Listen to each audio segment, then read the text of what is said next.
बढ़ जाता है। कहाँ? आगे बढ़ जाता है। उसके पास परमेश्वर रहेगा, बोलो, रहेगा। जो परमेश्वर की शिक्षा से आगे बढ़ जाता है, परमेश्वर उनको जीवन में रहेगा। जोर से बोलो, नहीं में रहेगा। आप जाकर रील लगा रहे हैं। अरे तुम्हें शौक था शरीर हिंडोले पर घूमने के लिए, कोई बात नहीं, घूमो। अगर जाकर तूने रील लगाया भोजपुरी गाने पर, तो क्या हुआ? आप मसीह की शिक्षा से बढ़ गए। परमेश्वर आपका अंदर नहीं रह सकता। बोले हालेलुया। जब परमेश्वर नहीं रह सकता तो आप क्या कर सकते हैं? आप चाहे एसाव के जैसा रो रो के पूरा आंख फुला लो, रो रो के पूरा बिछौने भिंगा लो, कोई फर्क नहीं पड़ने वाला। परमेश्वर जितना नम्र है उतना कठोर भी है।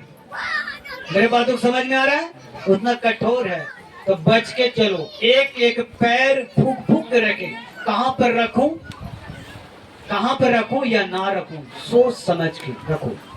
बोले हालेलुया। और क्या कहता है? कोई उसकी शिक्षा में स्थिर रहता है, उसके पास पिता भी है और पुत्र भी है। बोले हालेलुया। क्या कहता है? जो परमेश्वर के शिक्षा में स्थिर रहता है, क्या रहता है? स्थिर रहता है। उसके पास क्या क्या चीज है? पिता भी है और पुत्र भी है, मगर आज पवित्र आत्मा भी है तुम्हारे पास। बोले हालेलुया। तो क्या करना? आगे बढ़ना चाहिए मसीह की शिक्षा से? नहीं न, जो परमेश्वर के वचन में लिखा ना उससे ऊंचा हो सकते हैं ना नीचा हो सकते हैं। बोले हालेलुया। तो बाइबल कहती है अगर परमेश्वर हमारे ओर है, कौन मेरा विरोध करेगा? वो बीमारी, वो शैतान या प्रधानमंत्री? कोई नहीं विरोध कर सकता, क्योंकि परमेश्वर हमारी ओर है। बोले हालेलुया। तो कहता है कि परमेश्वर के शिक्षा पर स्थिर रहो, तब उसके पास परमेश्वर पिता भी है और पुत्र भी है। बोले हालेलुया। और पहला यूहन्ना 5:12 में कहता है, निकाल लो, पढ़ लेना बाद में। पहला यूहन्ना कहता है 5:12 में, जिसके पास पुत्र है उसके पास जीवन है। जिसके पास परमेश्वर का पुत्र नहीं, उसके पास जीवन भी नहीं है। बोले हालेलुया। क्या कहता है? जिसके पास पुत्र है उसके पास जीवन है, और जिसके पास परमेश्वर का पुत्र ही नहीं तो उसके पास जीवन कहां से? आज बहुत लोग हैं। एक मेरा वॉलंटियर आया, कहता पापा जी एक व्यक्ति है, सिगरेट भी पीता है, लोगों पर प्रार्थना करता, दुष्ट आत्मा निकल जाता है।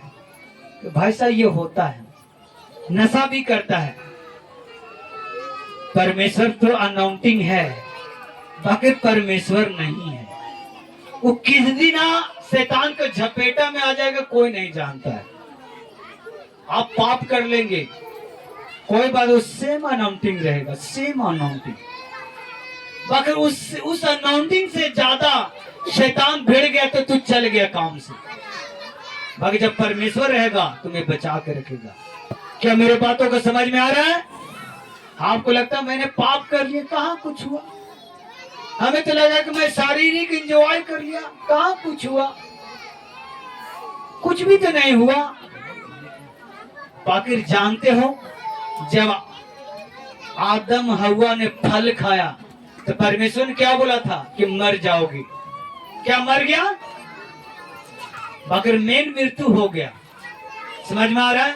जो नहीं मरना चाहिए वो क्या कुछ दिन तो मरा नहीं, 930 साल में मरा, बाकी मरा नहीं। मरा कि नहीं मरा? बोले हालेलुया।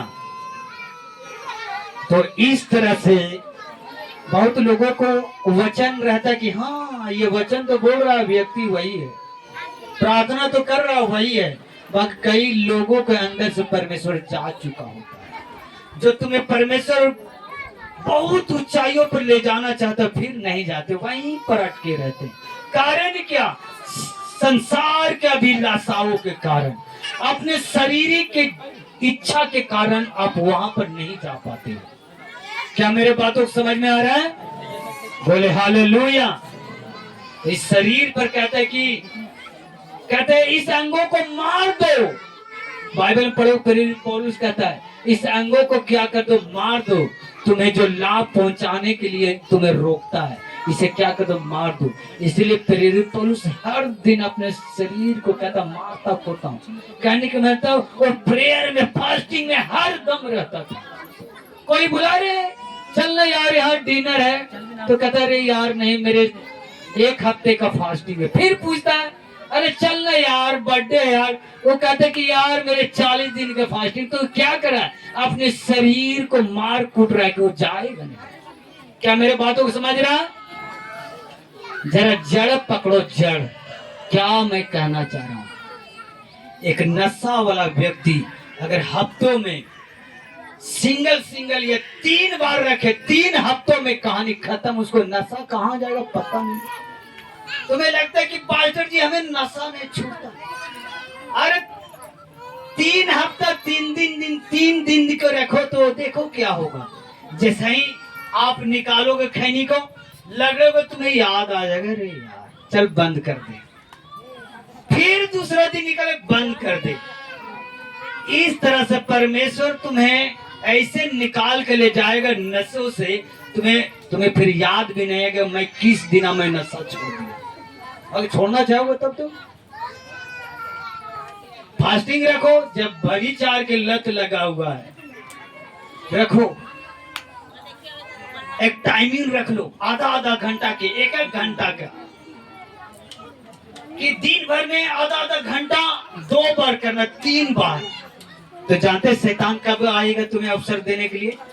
जब तुम्हारा प्रेयर का टाइम होगा तभी कहेगा चल ना यार जरा घूम लेते हैं, चल जरा आगे स्कूल है जरा एक बार घूम के आता है, चल आगे पार्किंग है एक बार घूम के आते हैं। तो तुम्हें याद आएगा नहीं यार मेरा 2 बजने वाला है, मैं नहीं जा सकता।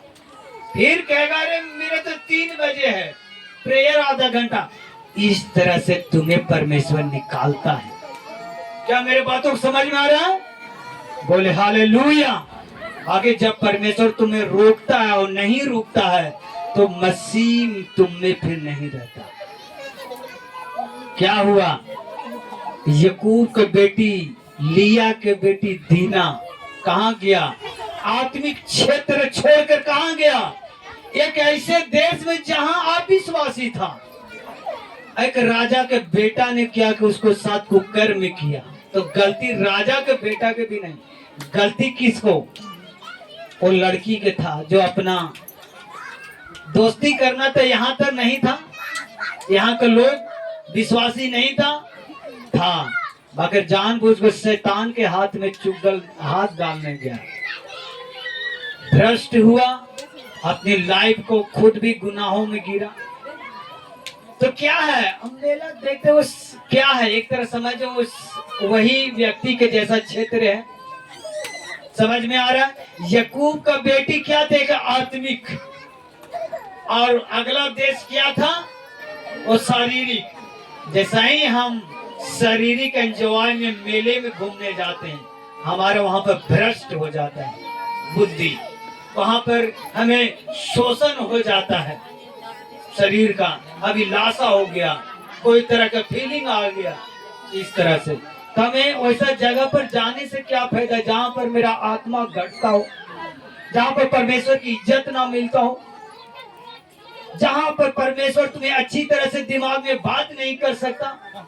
इधर शोर हो रहा है, उधर नाच रहा है, उधर भाग रहा है, कोई उधर रूठ रहा है, कोई उधर मना रहा है, और सब पार्किंग में और सब मेले में जाकर क्या फायदा? जो परमेश्वर के अच्छा से बात करना चाहिए बैठकर, वो तुम्हें डिस्टर्ब करा, बात नहीं करने दर, क्या फायदा? कभी सोचा है कि प्रभु साल भर में एक बार मेले में चले जाते हैं? कभी सोचा है प्रभु मैं जाकर एकांत में पहाड़ पर जाकर मैं प्रार्थना कराऊं? कभी सोचा है ये? नहीं सोचा। शरीर के लिए सोच लेते मगर आत्मा के लिए सोचा नहीं सोचे हैं। बोले हालेलुया। क्या मेरे बातों को समझ में आ रहा? तो आपको सोचना चाहिए। शैतान को टक्कर देना है तो